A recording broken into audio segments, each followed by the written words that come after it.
What is up, football fans, and welcome back to Play Action Takes, All Media's NFL podcast, brought to you by Zing Zang, America's #1 Bloody Mary mix. We love Zing Zang, Zang responsibly all season long. We're the best Bloody Mary mix out there, and shout out to Big City Wings, Houston's Wing Joint, Apollo's Wing Joint, longtime sponsor of the show. We love Big City Wings. It's the best place to watch football on a Sunday.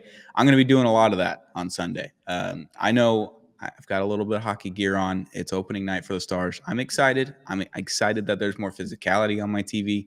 I get two sports, not just one now. I'm excited about it, but I'm still excited about Sunday. I'm excited about tonight. Football's back. Are we into week 6 now? We're in week 6. Shit. Going by too fast. Dear Lord. I'm your host, Stoner Strankman, joined always by Kush Patel. How are we doing, brother? We're doing great, man. We got a little division matchup tonight on Thursday Night Football. Yeah. And then we've got a certain quarterback that might go 2-0 against a certain other team this season, which we'll get into later, Yeah, maybe. We'll see. I don't know. So Monday night game, I talked a lot of shit about the Jags, and I want to put a hand up. I thought the game was an Arrowhead. I read it on the ESPN app, looking as it may have been Arrowhead. It wasn't. It was in Jacksonville. Hand up. That's on me. Hand up accountability. I messed up. Jags got to win in a goofy way. Like Chiefs Devil Magic dead, possibly. Maybe no one has Devil Magic this season. Doesn't look like it. The 72 Dolphins popped their champagne early this year in week 5. It's still the only undefeated team in NFL history to go all the way through the Super Bowl undefeated. So at least I can hang my hat on that. A season that happened when my dad was 3 years old. So at least we got that to celebrate. But Jags Chiefs, interesting, fun, strange, quirky game that I didn't think was going to go that way at the end. Yeah, that game was, I'm not going to say wacky, but it was like 50% wacky. Just the flow of the game. The Jags were down 14-0 in this game, and they came back and won the game. I thought Trevor Lawrence, aside from the pick he threw late, was okay. Statistically not a great game, but you know what? That last drive that he let him down the field and ran it in for the touchdown. I thought that last drive was huge for him at like confidence wise, because the balls he was throwing deep were amazing and like everything Jaguars fans have been wanting to see from Trevor Lawrence. And then I have a bone to pick with the Jags coaches in the past and maybe, this season. I feel like they should design run him more. Like, he's a good runner. Yeah, it turns out. So when you're looking at the box score, just kind of 1-to-1 against Patrick Mahomes, who's been arguably the best quarterback for the last several years in the NFL. Patrick Mahomes had 318 yards, a touchdown, and an interception. Trevor Lawrence threw the ball 16 times less, if I'm good at math there, which I'm usually not, but for 221 yards, a touchdown, and a pick. He threw for 1 more yard per catch on average. So comparable numbers there. It's still 100 yards less passing, but he threw it 16 times less. Patrick Mahomes had 6 for 60 and a touchdown on the ground. Trevor Lawrence had 10 for 54 with 2 touchdowns on the ground. So it's like when you're going up against Mahomes and you have comparable, if not even or better numbers than Patrick Mahomes, chances are you probably won that game. You should have won that game. But in the years past, we've seen the devil magic happen, and you most of the time lost that game. So somehow, some way, we squeaked that one out. Shout out to Underdog Fantasy. I had Travis Etienne higher than rushing yards, and he ended up half a yard short.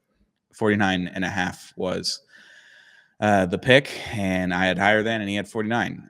Use promo code PATNFL if you want to lose some money with me. But yeah, that was a tough beat. I had everything else correct on there, and I lost that one. So I went 3 for 4, lost the pick, and lost the entry. But it is what it is. You deal with that. But the Jag getting that win kind of helps answer the question we had a week or two ago.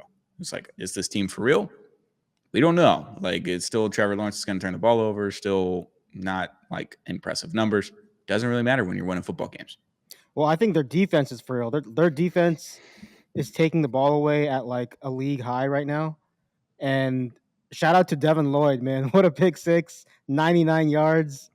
Their defense is making a lot of plays right now, and their defense is kind of, are the Jacksonville Jaguars a defensive team now? That question is yet to be answered.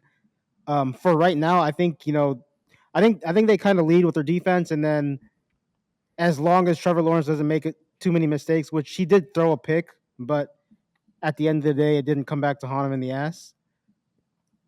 But yeah, I mean, I think the Jaguars are going to be good going forward. Um, I was thinking about this yesterday. Like, if the Colts and the Jaguars are 4-1, who the hell saw that coming? No, The AFC South might be a problem. might be the best division. I saw you put out a clip yesterday, either on Yeah. TikTok or Twitter or all of them. But yeah, talking about the AFC South, it's gonna be a bloodbath this year. And I thought it may have been a 2-team race. I was still very confident in the Texans to start the season, and the offense couldn't do anything the first 3 weeks. And now you're running into a problem where you got 2 teams that are 4-1. You're sitting at 2-3 and still having to climb all the way back because you were hoping that both teams lost, and then you're only 1 game back, still 2 games back. So it's a bloodbath in that AFC South. Not the worst division in the league anymore. Maybe not. Maybe not. But Jags get that big win on a Monday night against the Chiefs. Maybe they are good. Maybe they are real this year. Like Trevor Lawrence, if you're making 1 mistake a game and not 2 to 3, maybe that team can survive some more games. And that's kind of where we're at right now with Trevor Lawrence and the Jags. But more quarterback news. Strange one. A weird one. I didn't see this. I saw this happening, but I didn't see it happening in the division. Joe Flacco traded to the Bengals with I believe, a 6th-round pick attached to him for a 5th-round pick, if I'm not mistaken. This happened the other day. Intra-division quarterback trade, which you almost never see. It looks like the Browns are pretty confident with Dylan Gabriel and Shador Sanders being the backup now. So good for Shador. Moved up the depth chart. People are saying. Yeah. I don't know what the hell the Browns are doing. It's kind of like if you were gonna deal Joe Flacco like 5 games into the season, why did we even re-sign him? Just draft your quarterbacks and then give one of them the job. Like, I really don't understand what the motive here is. And then I believe the media in Cleveland asked Kevin Stefanski, like, who's your backup quarterback? And he wouldn't really commit to either guy. So I don't know if Shador Sanders is going to play. I don't know how much longer Dylan Gabriel is going to last, but we have Joe Flacco against the Packers for a second time this year. I think it would be so funny if he goes 2-0 against the Packers twice. Be weird. Yeah. Be really weird. I mean, yeah, signing Joe Flacco, like I understood it in the moment in the offseason. It's like Deshaun Watson's nasty man's injury is going to linger another season. He's not going to play again. He might not ever play another down in the NFL, especially for the Browns. He's definitely not playing for the Browns again. But re-signing him, I'm like, you know what? Sure. He played good down the stretch last year. Might as well. Just give it to old Joe Flacco. Let him come back for his 49th season in the NFL. It feels like he's been here forever. He's one of the oldest quarterbacks we have in the league now. I got it. But then you drafted Dylan Gabriel, and I was like, okay, sure. I mean, I get it. Like, get a young guy in the locker room, like, see if you can develop him. He was very talented in college. We'll see. And then you drafted Shador Sanders right after that. I was like, all right, what are we doing here? Now you got 5 quarterbacks on the roster. You cut 1, you bring in 4, and 1 goes on long-term IR, and then, yeah, you're sitting here with Joe Flacco, Dylan Gabriel, and then Dylan Gabriel played pretty well last week. Like, he looked competent in a game where I didn't think a rookie quarterback would look competent. So you take that as you will. Like, all right, he showed some flashes, see what happens, and then you're like, you know what? We don't need Joe Flacco anymore. Like, with all the shit in the locker room that's going on between the quarterbacks, we don't need the eldest, most responsible, elite quarterback in the room. We don't need elite Joe Flacco anymore. We'll give him to the Bengals, who are just drowning in quarterback problems, like drowning in picks. I don't think Joe Flacco fixes that problem necessarily. Well, behind that offensive line, Joe Flacco, he might be carried out on a stretcher this week. Yeah, Especially if Micah Parsons can get to him multiple times. We've seen the Browns' offensive line's just not that good this year. The Bengals are probably worse. You're throwing Joe Flacco behind there. It's like, how many good decisions is he going to be able to make? Because he's not going to have time to do that. He's just going to get hit all the time. Poor Joe Flacco. Feel bad for the guy. Yeah, it's. I will be lining up the candles for the prayer circle for Joe Flacco this weekend. He might prove me wrong. He's a grizzled veteran out there, but Probably will. the Packers pass rush is pretty damn good, and man, Weird trade. Yeah, Weird weird. A trade. lot of weird stuff going on this year. A lot of weird stuff. It's a kooky season so far we've got going. It would be kooky if the Giants won tonight after just getting beat by the Saints and not being good, even with Jackson Dart. I understand that they beat the Chargers a couple weeks ago. Weird game. Jackson Dart only threw for 111 yards, and then you get beat by the Saints, who a lot of people were calling for the Saints to go 0 for 17, get the top pick. Arch Manning, welcome home. Arch Manning, get his number back. All that kind of stuff was going to happen. Now Arch Manning stinks. The Saints beat the Giants. And now we've got Eagles-Giants on a Thursday Night Football. So this might be the first dud. Might be the first real dud that we have on a primetime game. We've had a couple, but they've been like the doubleheader. I mean, we had some competitive games, but I mean, again, it's spooky season, spooky Thursday Night Football, and I just don't trust these Thursday night games to have the better team win.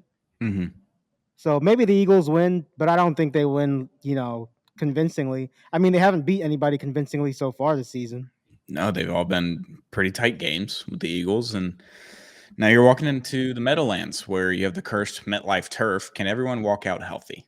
That's kind of there's another prayer circle for you. That's what I want. I want everyone to come out healthy. I need everyone to replace that turf. I need everyone to just put real grass in, spend the money, put the real grass in. Like I don't understand how you can have a company that's worth billions of dollars, like at least $5 billion for an NFL team, probably 6. How can you not just spend the money for a groundskeeping team and get some grass, paint the field? Like the Dolphins do it. They have a whole facility where they have 9 football fields ready to go at the start of every season. 9. One for every game. They put a new set of grass in every single week in Miami. They even grow turfs for the Miami Hurricanes as well. So they're able to replace them like right after a game. They could just roll it right in. It's underneath the field. They roll the grass in. It's just 30 minutes down the road. How do the Giants not have that in New Jersey? Like there's so much land out there that they probably just own with dumpster fields and Tony Soprano and all that kind of stuff. Like just grow your own grass, bring it into the stadium every week, and no one would complain. Like ACL injuries are down on grass fields over the last decade or so. Like they're up on turf fields exponentially, especially in MetLife. I don't understand how we don't have a grass field.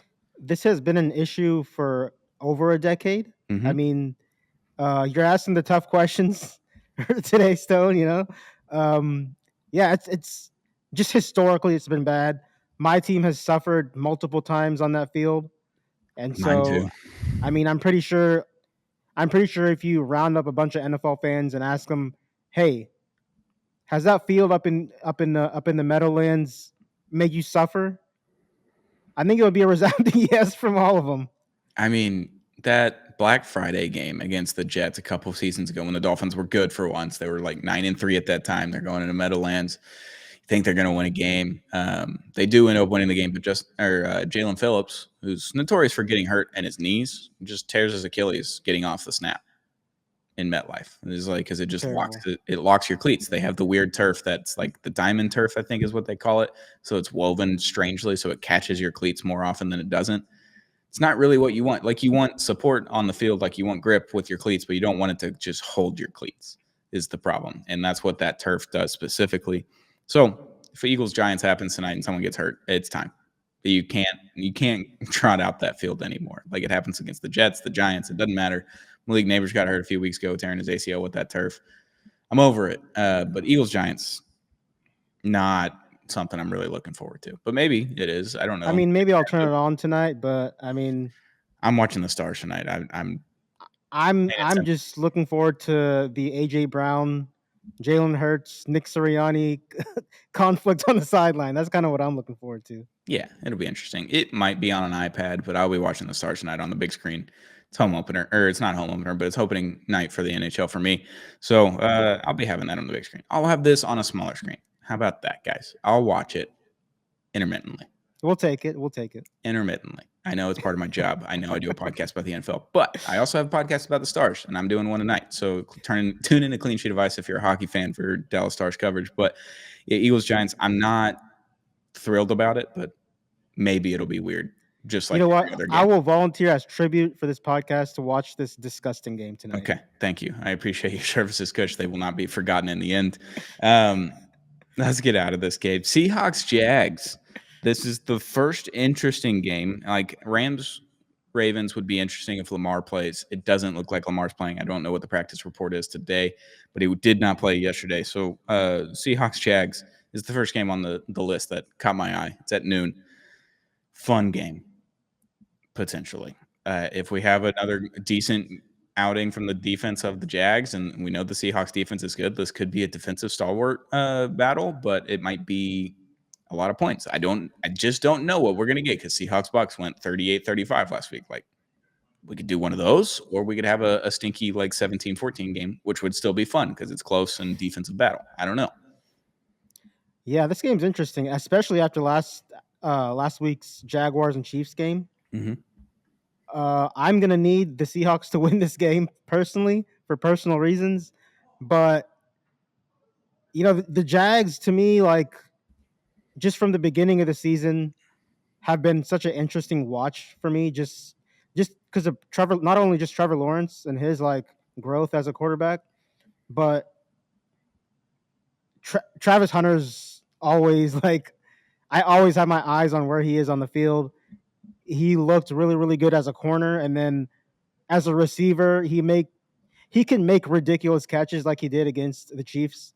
That one play, like over two guys, just leaping over him and just trailing the ball and making that catch. And then on the other side, we have one of the best young rookie receivers in JSN that this year he's really taken that number one role and just ran with it, and he's playing really, really well. And he's helping Sam Darnold out a lot. And I don't know if this is going to be a defensive game or not, but I hope it's a shootout. Both offenses are really good, but both defenses are really good too. So I really don't know what to expect from that standpoint, but might be game of the week potentially.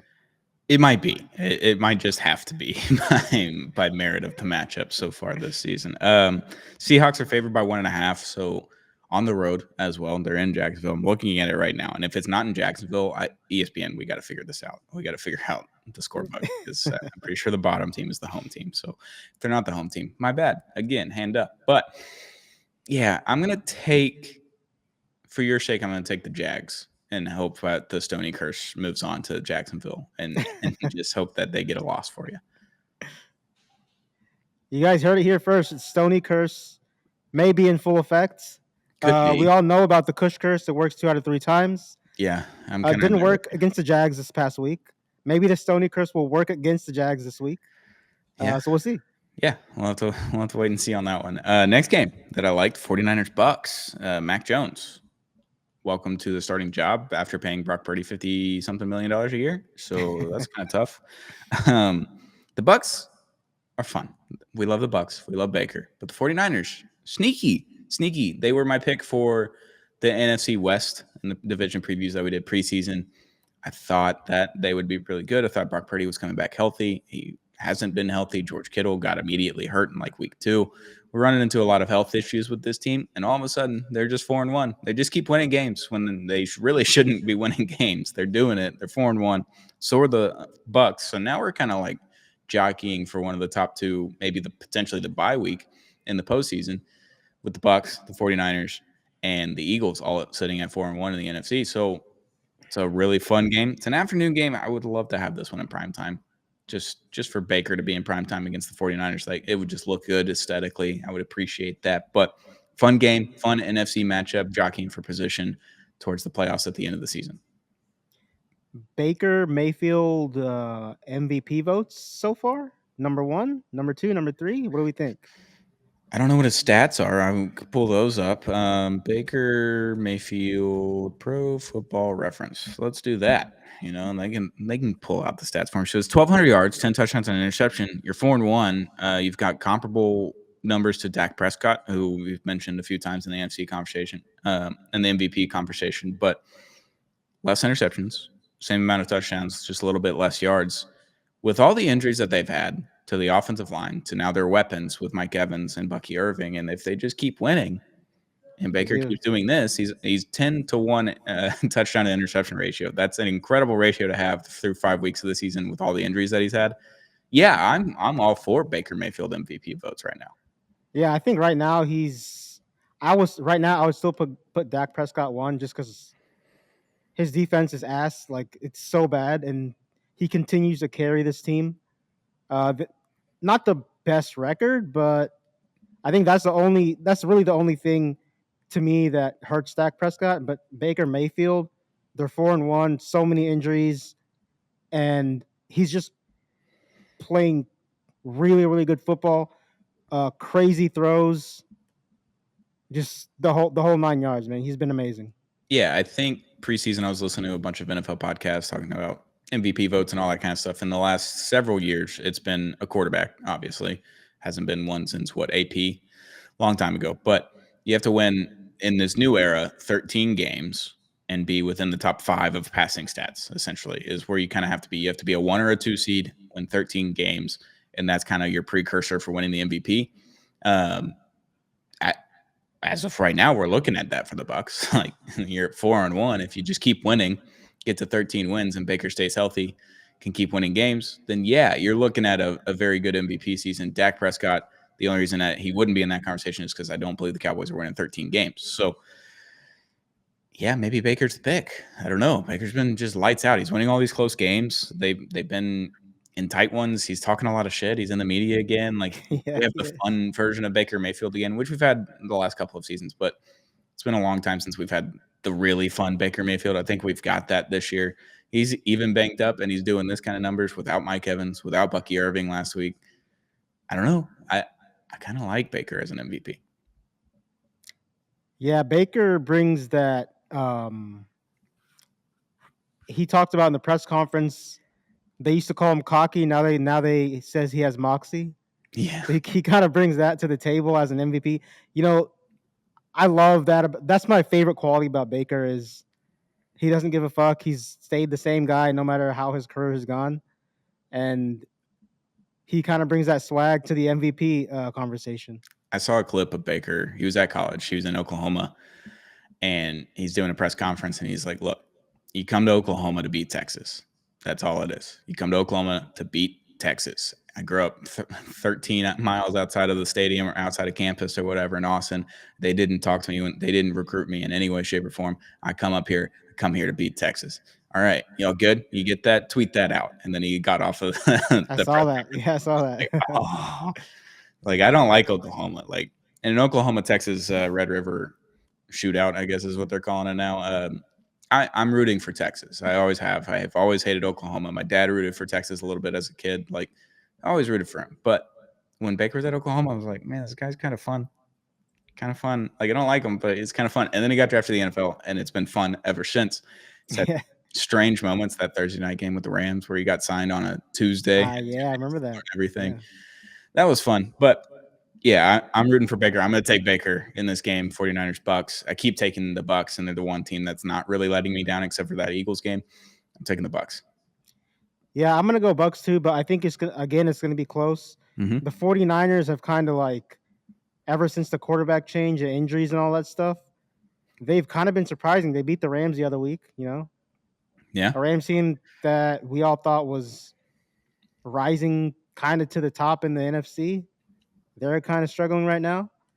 And so I think the 49ers are one of those teams that they're so well coached that they're going to be in every game. So can the Bucks win another close game? We'll see. And I do want to credit Mac Jones. I mean, I hated Mac Jones. He went to Alabama. Hate him. Automatically. That's a hate. And then he gets drafted by the Patriots. Even worse. Like I hate you so much more now. Goes to the Pro Bowl in his rookie season. Didn't deserve it in any way, shape, or form, but everyone's either hurt or just opted out of the Pro Bowl. He makes it in. He does the gritty into the end zone. Like everything about Mac Jones, I hate it. Then you had the downfall of Mac Jones, which I am now going to discredit everyone else on that coaching staff, everyone else on that team, because Mac Jones might be good. He might just be good enough to win football games in the NFL. Coming in as a backup for the 49ers, who just paid their quarterback, Brock Purdy, a bunch of money. He goes down with injury. Mac Jones is not turning around from this. And we've seen Kyle Shanahan just like, all right, yeah, you're the quarterback now because I don't care who the starter is. I don't care who we're paying big money. You're winning football games. You go in there, you win football games. Like Brock Purdy might just be the backup the rest of the season. Like Mac Jones is playing well enough for it. So credit to Mac Jones, discredit to Bill Belichick and everyone else on that coaching staff that had him back then. Like that's bad. And he just didn't get an opportunity in Jacksonville. So good for Mac Jones. Happy for him, even though I hate him. I don't know. It's going to be a fun game. Last game that we're going to talk about, though, Lions, Chiefs. Weird. I'm just going to go ahead and stamp the weird one on this game. It's going to be weird again. This one's actually in Arrowhead, I think. The Chiefs are favored by 1.5. They're in Arrowhead, Sunday Night Football. Hell of a game. Should be a hell of a game. The Lions are looking quite frisky after their week 1 loss against the Packers. They've been kind of playing Dan Campbell football again. The Chiefs are sitting at 2-3, who, if you told me preseason they'd be 2-3 to start the season, I wouldn't believe you. I wouldn't. I just wouldn't. I'd say they're 4-1. Like it's just they would win games. They haven't been. Lions Chiefs, really fun game. Sunday Night Football in Arrowhead. Just check that it's in Arrowhead. I'm gonna double check these from now on. Triple check that it's an Arrowhead, and if it is, man, I don't know if I'm gonna pick the Chiefs in this game. They've gotten better on offense, from the first 2 weeks where they were just bad, but defensively, I just don't think they're as good as they used to be. They really need to find a way to get to the quarterback. They really haven't been able to do that so far this season, and that's kind of why they're 2-3. The Lions, not to say that they're going to get hot, but I think if they win this game, they can start to get hot and start to put themselves back into the picture at the top of the NFC. But again, this game, you said you use the word wacky. Might be a wacky game. Sunday Night Football, wacky stuff happens in Arrowhead all the time. Unfortunately for everyone else's teams, but I'm gonna take the Lions to win this game. I just don't trust the Chiefs just yet on offense yet. I think they still have a lot of issues, and then their offensive line has been okay, but I think this defense from the Lions is really really good, and I think they're gonna affect that offensive line. I just don't know if they're going to be able to get to Patrick Mahomes just because of his ability to run the ball. And I think if the Chiefs are going to win this game, I think Patrick Mahomes is going to kind of have to do everything on offense. Probably will. Jared Goff is another name we could throw into the MVP conversation, and it's way too early MVP conversation. We're heading into week 6. I know it's early. Jared Goff, 1,100 yards, 12 touchdowns, 2 interceptions, like less yards, but more touchdowns than Dak and Baker, who we've mentioned before. And they're 4-1. I mean, we're looking at another really good season from the Lions. And the other thing that stands out is the two-headed monster in the running back field. Like we thought that Jahmyr Gibbs was going to get a lot more touches this year. Thought that David Montgomery was a little banged up heading into the season. Jahmyr Gibbs has 70 rushes. David Montgomery has 61. They both have over 300 yards rushing. They both have 4 touchdowns. It's the same running back running at you in different ways every single down against that team. Yeah. The Chiefs defense is older. It doesn't look as good as it has in the past. This offense is really good for the Lions. Yeah, I'm going to take the Lions, even though KC is favored by 1.5. Vegas is usually always right, so would be wary of that. But I like the Lions team better. I don't like the Chiefs so far. The Chiefs are going to it might be a kitchen sink game for the Chiefs. You can't go to 2-4. Can't happen. Can't happen. So we might see some crazy Andy Reid play calls. We might see some. Do you think we're going to see a pass to an offensive lineman in this game? I feel like it's coming. We might see like a wide receiver pass. Like a little Juju Smith-Schuster to Xavier Worthy. Yeah. Something stupid like that. Or a double pass back to Patrick. Or a flea flicker. Like we're going to see something weird. Some wild stuff. Yeah, Andy Reid's going to throw everything at the Lions. And the Lions defense, I'm still kind of wary of it. It's still decent right now, but there's always question marks with that Lions defense for whatever reason. But that offense looks really good. And there's more question marks on the Chiefs defense than there are on the Lions offense. I'm going to take the Lions in this game. Yeah, I'm going to go Lions too. And, man, Chiefs, if they end up 2-4, sound the alarm in Kansas City. If they're 2-4, it's like, how do you – I mean, you could still technically make the playoffs. Like, your division's not great. The Chargers have 2 back-to-back losses. Like, you're still kind of in it. But it's like having 4 losses, and it's not like it'll be, October 12th by the time we play a game? Like, man, if you're 2-4 on October 12th, that's sounding a lot of alarms. That's 4 losses before the end of October, which typical Chiefs land, like they lost 2 games last year in total. Like if they have double their losses in 6 weeks to start the season, a lot of alarms are going off for them. Yeah, and then the other thing that I'm not going to say it's a recurring issue. I don't think it's going to be a recurring issue, but the Chris Jones thing to me at the end of that game against the Jaguars was, I mean, I don't think I've ever seen anything like it where it's like a goal line game winning, game losing situation and the guy just rushes and then just relaxes. Like I've never seen anything like that. Do you think there's anything more to that, like that we're gonna see in like the following weeks? Chris Jones is an emotional player. He's my guy. He's a Mississippi State guy. He deactivated all of his social medias after the game. It's not good when you do that. Things are not good if you are deactivating social media. They're really bad, actually, in turn. Like, you don't see KD out there when it's bad deactivating social media. So he's not a real social media demon, so I don't know how much I can take away from him. But so Chris Jones is my guy, but he's an emotional guy. He'll jaw at you. He'll do whatever he wants, and he's a scary man, so I wouldn't mess with him. He also showed his junk during the combine. People forget during his 40-yard dash. Like, all of it came out. But yeah, it's just it seems like Rome has fallen. I mean, That's what it it's feels. just this isn't the first time that something like that's happened with them this season. Like Yeah. I don't know if you remember the first game, like towards the end of that game, Mm-hmm. him and Drew Tranquil had like a little argument or whatever it was after the play where Justin Herbert, ices the game with the run for the first down. And then he mouthed off to Jalen Hurts against the Yeah, Eagles yeah, at the end of the game. He's like, "You don't even have 100 yards." yeah. Like, we're winning, dude. Like, what does it matter for? Yeah. So I think we're on Rome has fallen watch with the Chiefs, especially if they lose this game. Rome has definitely fallen. Like, there's going to be a new AFC team kind of at the top. Like, they may not even make the playoffs.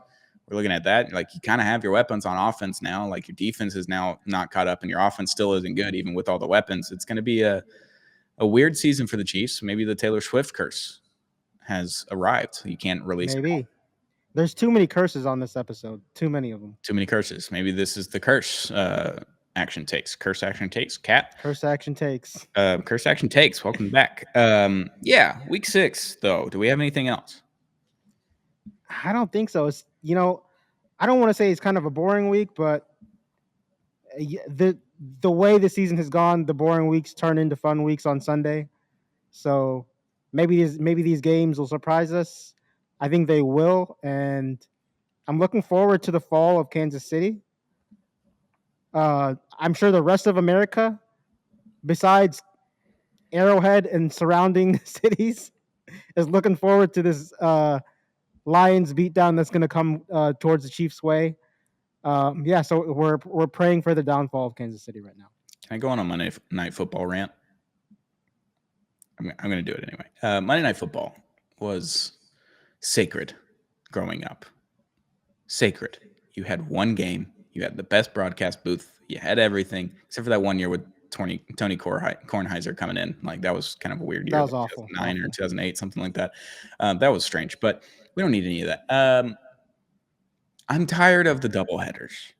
Like, I already spend my entire Sunday just panicked out of my mind because there's 6 to 8 games going on in one window. I have to have Red Zone on one. I have another game on a laptop, and I have another game on my TV. It's already tough viewing for a football fan to watch that many games at once and be able to come onto a podcast on Monday afternoon and talk about all of them, right? Monday Night Football is sacred. You should have one game. It is a pleasure and an experience to be on Monday Night Football. You shouldn't give 4 teams the opportunity in 1 week to have Monday Night Football. You already have Thursday, you already have Sunday night, and then you have Monday night. It is one game and one game only. Stop giving me the doubleheaders. When I watched the Dolphins and Jets the other week on Monday Night Football, I was like, shit, yeah, we got Joe Buck and Troy Aikman in the booth today. Nope, I had Dan Orlovsky. No, we're not doing that anymore. Stop doing the doubleheader on Monday nights. Put them on a Sunday afternoon, or even start doing a Saturday game. I don't even care if you have overlap on college football. It doesn't matter. You're going to dominate that anyway outside of the South. Like, you're going to be just fine if you put one game on Saturday night. I'm tired of it. I'm tired of doubleheaders. The beauty of Monday Night Football is looking forward to one game the entire day. Like you're at work at 8 a.m. and you're like, man, can't wait to get to 7 p.m. We're not saying, man, can't wait to get to 6 p.m. and then 7 p.m. Like, and We're looking forward to one game. It used to be the best matchup too. It used to be the best game of the week was on Monday Night Football. Just like college football, you're either like doing the 2:30 slate or the 7 p.m. slate. You either get the night game or the 2:30 game. There's usually one game that stands out, and it's in this primetime position on a Saturday afternoon or a Saturday night. You're looking forward to that each and every week. And now it's like, I don't want to watch Monday Night Football because the games haven't really been that great. They've been a little bit better this year than they have in the last, 3 seasons, but I'm tired of the doubleheaders. It's over. I've done this rant on this podcast multiple years in a row now. I'm over the doubleheader on Monday night. Please stop at ESPN. It does not help your ratings. It just can't. Like putting one on ABC, one on ESPN. It just cannot help your ratings. It's dumb. I'm over it. You heard that was week 6. that was the week 6 preview. I'm over the Monday Night Football doubleheaders. But we're on to another week. My team's dead. Your team's still alive. We're still alive, still kicking. Tua is just he lost the fan base a couple weeks ago, but it keeps getting worse. He just keeps saying the wrong thing at the press conferences during the week. So I look forward to his press conferences more than I do Dolphins games. Like, I remember when a long time ago when LeBron lost the finals, and I don't remember if it was the 2011 finals against the Mavs or before then, but like he's sitting there and he's like, you got to go home to your shitty house, your shitty food, to all this kind of stuff. I'm rich. I'm going to go home. I got a big mansion. I got a big family. I got all this stuff. That's what Tua's doing right now. He's like, I get to go home every day, no matter if I win or lose, if I throw 5 touchdowns or throw 5 picks, to my beautiful family and my beautiful home and all this kind of stuff. Fuck you, dude. I don't care. Try. Do something, man. I'm over it. Golly, what an end to this episode. That's the week 6 preview. I won't bore anyone more with any Monday Night Football or Dolphins displeasures. But Play Action Takes, Paul Meany's NFL podcast, is brought to you by Zing Zang, America's #1 Bloody Mary mix. We love Zing Zang. Zang responsibly all season long. And shout out to Big City Wing Seasons Wing Joint, Apollo's Wing Joint. They're the best place in town in Houston to get wings, to watch football on a Sunday. They got all the games. They got all the TVs. The best wings in town. Big City Wings, Houston's Wing Joint, Apollo's Wing Joint. For Kush, I'm Stone. This has been Play Action Takes, Paul Meany's NFL podcast. We'll be back on Monday with a recap episode of Week 6.